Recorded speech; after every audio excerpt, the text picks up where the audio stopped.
The identity of a Grenadian, whether culturally or holistically, came under the microscope last weekend, generating reflection and introspection among many.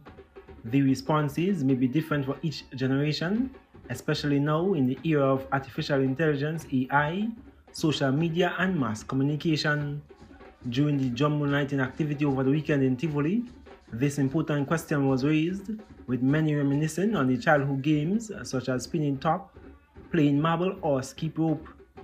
That was fun for us, right?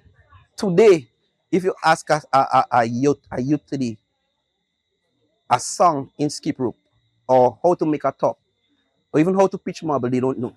The creativity, motor, and memory skills were integral to the identity and development of a Grenadian child, and according to Kim and Noel, it is sorely missed today. Well, even that right now, I could say this is almost extinct.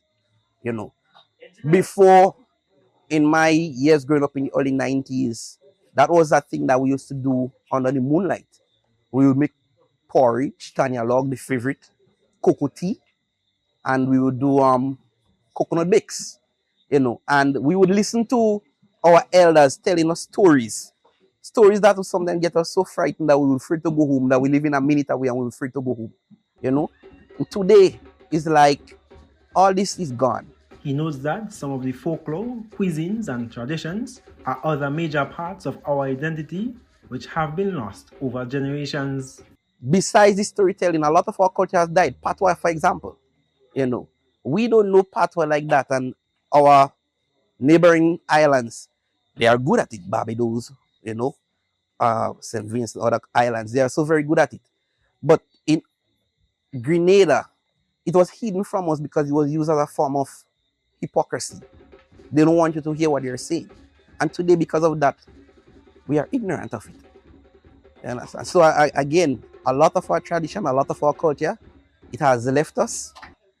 Even today, you watch like moral ethics, it's also gone. Youths no longer greet the elders. The elders no longer greet the youths, because why? We have this cultural barrier between us all. And I think this is something that we need to break.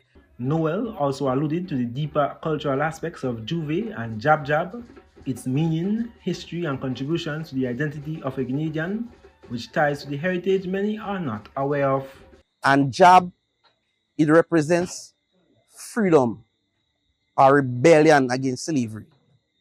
You understand? The horns represent what we would call a disguise, because what I've understand is that the slaves back then would have used horns in the night as a means of rebellion. They would flog themselves amidst the cattle so that they wouldn't be observed, they wouldn't be identified. He made a clarion call for such traditions, which make up our cultural and national identity, to be preserved, documented, and shared, noting its background and bonds to Africa, to slavery, and our history. I am Gerard Joseph, reporting